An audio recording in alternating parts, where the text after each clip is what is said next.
चलिए आज हम लोग देखने वाले हैं सोशल साइंस का 25 मोस्ट वीवीआई ऑब्जेक्टिव जो आपके बोर्ड एग्जाम में सीधा छपने वाला है, लड़ने वाला है। ठीक है, तो चलिए हम लोग पहला क्वेश्चन है, इस वीडियो को शुरू से लास्ट तक देखिएगा तभी फायदा है, अन्यथा आप लोग जा सकते हैं। ठीक है, पहला क्वेश्चन आप सभी लोग के सामने अब बहुत ही इंपॉर्टेंट है, एग्जाम की दृष्टि से सीधा छपेगा। ठीक है, चलिए आप सभी स्टूडेंट बताने का प्रयास कीजिएगा कि यंग यूरोप की स्थापना किसने किया था।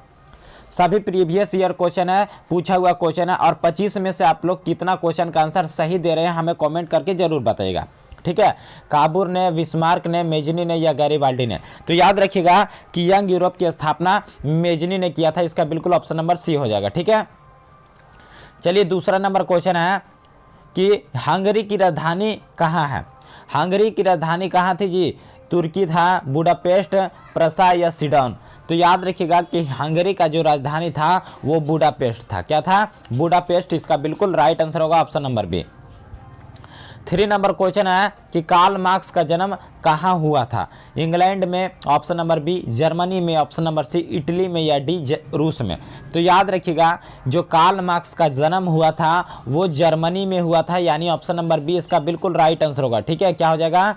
कार्ल मार्क्स जब भी बोलेगा इनका जन्म कहाँ हुआ था तो जर्मनी इसका बिल्कुल राइट आंसर होगा। चलिए 4 नंबर क्वेश्चन है कि the history of the loss of Vietnam किसने लिखा था। The history of the loss of Vietnam किसने लिखा था? त्रियू ने या हो ची मिन ने, ऑप्शन नंबर सी फान बाओ चाओ ने या कुआंग ने। तो याद रखिएगा इसका बिल्कुल ऑप्शन नंबर सी हो जाएगा, फान बाओ चाओ ने। ठीक है, the history of the loss of the Vietnam, फान बाओ चाओ, इसका बिल्कुल ऑप्शन नंबर सी हो जाएगा मेरे शेर। चलिए आप लोग बताते रहिएगा कि कितना क्वेश्चन आप लोग का राइट हो रहा है।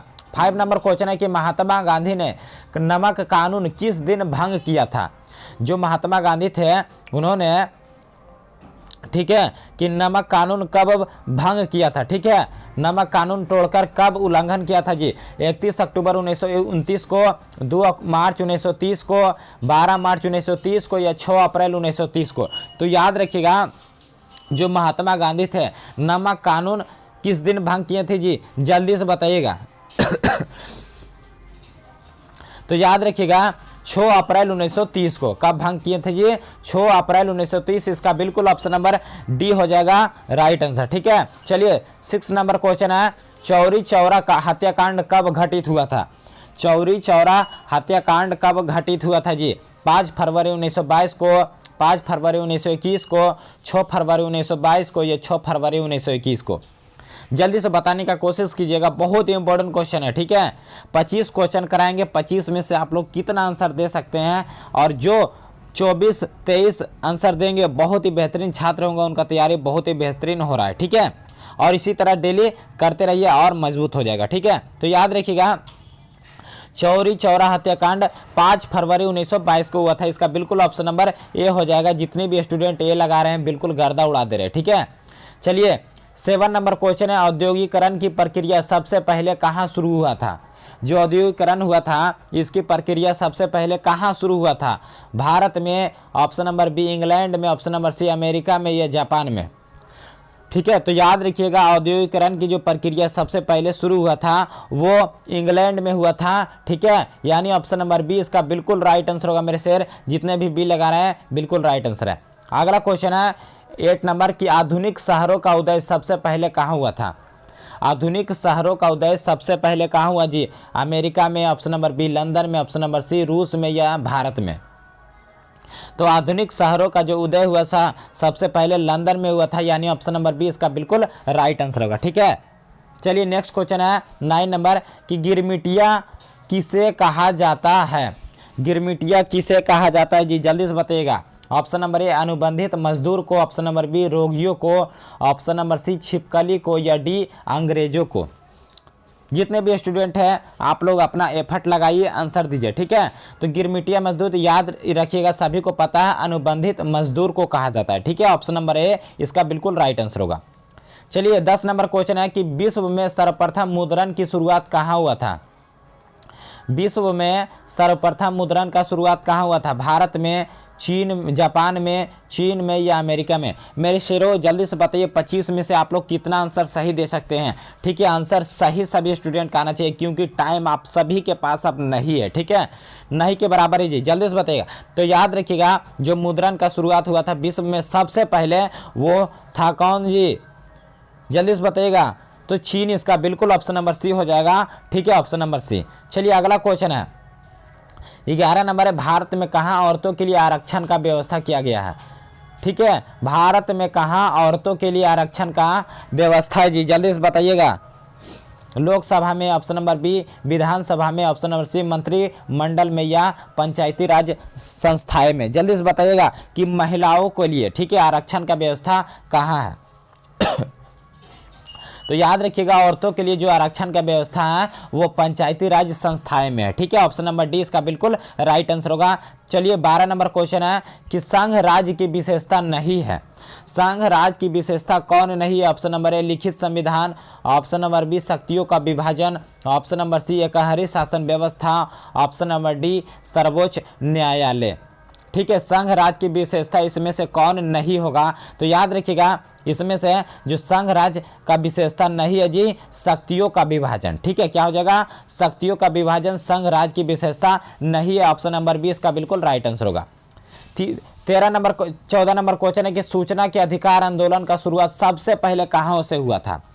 जो सूचना का अधिकार आंदोलन का शुरुआत हुआ था कहाँ से हुआ था जी? सबसे पहले Rajasthan, option number B Delhi, option number C Tamil Nadu या डी बिहार से? तो याद रखिएगा जो सूचना का अधिकार आंदोलन था इसका शुरुआत सबसे पहले राजस्थान से हुआ था, यानी ऑप्शन नंबर ए इसका बिल्कुल राइट आंसर होगा। ठीक है, अगला क्वेश्चन है 15 नंबर, राजनीतिक दल का आशय क्या होता है? राजनीतिक दल का आशय क्या होता है? ऑप्शन नंबर ए अफसरों के समूह से, ऑप्शन नंबर बी व्यक्तियों के समूह से, ऑप्शन नंबर सी सेनाओं के समूह से या डी किसानों के समूह से? सभी स्टूडेंट आंसर दीजिएगा, बेहतरीन ढंग से अपना एफर्ट लगाइए। ठीक है, मेहनत किए जो भी स्टूडेंट, सभी लोग आंसर दीजिए। ठीक है, याद रखिएगा। और जो नहीं जान रहे स्टूडेंट इसका क्या कीजिए, कॉपी कलम लेकर बैठिए और अपना आंसर क्वेश्चन लिखते चलिए। ठीक है, जिससे आपको माइंड में याद होता रहेगा, फिर एक बार देख लीजिएगा, रिवाइज हो जाएगा। ठीक है, तो याद रखिएगा इसका बिल्कुल राइट आंसर होगा ऑप्शन नंबर बी व्यक्तियों के समूह से। ठीक है, option number B right answer होगा। चलिए 16 नंबर क्वेश्चन है कि लोकतंत्र जनता का, जनता के द्वारा और जनता के लिए शासन है, यह कथन किसका था?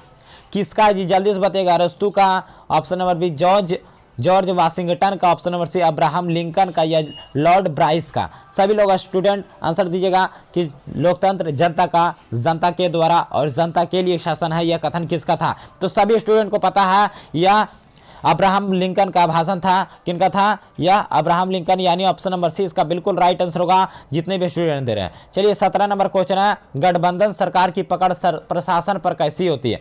गठबंधन सरकार की पकड़ प्रशासन पर कैसी होती है? मजबूत होती है, ढीली होती है, अति मजबूत या कठोर होती है? चलिए जल्दी से बताइएगा। तो याद रखिएगा जो गठबंधन सरकार की पकड़ प्रशासन पर होती है वो याद रखिएगा ढीली होती है। ठीक है, ढीली होती है, यानी ऑप्शन नंबर 20 का राइट आंसर होगा। अगला क्वेश्चन है, चिपको आंदोलन का शुरुआत किस राज्य से हुआ था? जल्दी से बताइएगा। उत्तराखंड से, बिहार से, मध्य प्रदेश से या छत्तीसगढ़ से? तो याद रखिएगा जो चिपको आंदोलन का शुरुआत हुआ था वो उत्तराखंड के गढ़वाल जिले से हुआ था। ठीक है, यानी ऑप्शन नंबर ए इसका बिल्कुल राइट आंसर होगा। चलिए 19 नंबर क्वेश्चन है कि इनमें से किसे पिछड़ा राज्य कहा जाता है? ठीक है, पिछड़ा राज्य किसे कहा जाता है जी? पंजाब को, केरल को, बिहार को या दिल्ली को? तो याद रखिएगा। ठीक है, इसका बिल्कुल ऑप्शन नंबर सी होगा, बिहार को पिछड़ा राज्य कहा जाता है। ठीक है, ऑप्शन नंबर सी। चलिए 20 नंबर क्वेश्चन है कि संपूर्ण क्रांति का नारा किसने दिया था मेरे शेरों? जल्दी से बताइएगा। ठीक है, संपूर्ण क्रांति का नारा किसने दिया था? विनोबा भावे ने, option number B Rajendra Prasad ने, option number C Jagjivan Ram या जयप्रकाश नारायण? तो याद रखिएगा जो संपूर्ण क्रांति का नारा दिया था किसने दिया था? जयप्रकाश नारायण, यानी ऑप्शन नंबर डी इसका बिल्कुल राइट आंसर होगा। ठीक है, क्या हो जाएगा? ऑप्शन नंबर डी इसका राइट आंसर होगा। चलिए अगला क्वेश्चन है 21 नंबर कि भारत में किस राज्य की प्रति व्यक्ति आय सबसे ज्यादा है? भारत में किस राज्य की प्रति व्यक्ति आय सबसे ज्यादा है जी? बिहार का, पंजाब का, हरियाणा का या गोवा का? तो याद रखिएगा सबसे ज्यादा जो प्रति व्यक्ति आय है वो गोवा का है, यानी ऑप्शन नंबर डी इसका बिल्कुल राइट आंसर होगा। जितने भी स्टूडेंट लगा रहे हैं, और अब बताइए जी आप सभी लोग का अभी तक कितना 21 में से कितना सही हुआ है। 22 नंबर क्वेश्चन है कि साख पत्र कितने प्रकार के होते हैं। 4 प्रकार के होते हैं, 5 प्रकार के, 8 या 10। तो याद रखिएगा जो साख होते हैं, ठीक है, साख जो होते हैं वो 8 प्रकार के होते हैं, यानी ऑप्शन नंबर सी इसका बिल्कुल राइट आंसर होगा। जितने भी स्टूडेंट सी लगाए बिल्कुल राइट आंसर है। चलिए 23 नंबर क्वेश्चन आप सभी लोग के सामने है कि भारत का आर्थिक व्यवस्था कैसा है। भारत का आर्थिक व्यवस्था कैसा है जी, समाजवादी है, पूंजीवादी है, मिश्रित है, या इनमें से कोई नहीं। तो याद रखिएगा जो भारत का आर्थिक व्यवस्था है वो मिश्रित व्यवस्था है, यानी ऑप्शन नंबर सी इसका बिल्कुल राइट आंसर होगा जी। अगला क्वेश्चन है 24 नंबर कि इनमें से कौन एक बीमारू राज्य नहीं है। ठीक है, बीमारू राज्य कौन नहीं है। बिहार, मध्य प्रदेश, कर्नाटक या उड़ीसा। जल्दी से बताइए सभी स्टूडेंट। तो याद रखिएगा जो बीमारू राज्य नहीं है वो कर्नाटक है। ठीक है, ऑप्शन नंबर सी इसका बिल्कुल राइट आंसर होगा। चलिए 25 और लास्ट नंबर क्वेश्चन है कि वैश्वीकरण के मुख्य कितने अंग होते हैं। 1, 2, 5 या 4। तो याद रखिए जो वैश्वीकरण के मुख्य अंग होते हैं वो 5 होते हैं। ऑप्शन नंबर सी इसका बिल्कुल राइट आंसर होगा। चलिए बताइएगा 25 में से आप लोग कितने आंसर सही दिए हैं, हमें कमेंट करके जरूर बताइएगा। ठीक है, जिससे पता चलेगा कि कितने स्टूडेंट पढ़ने वाले हैं। ठीक है, तो चलिए फिर मिलते हैं नेक्स्ट वीडियो में नेक्स्ट विषय के साथ। तब तक के लिए धन्यवाद। जय हिंद।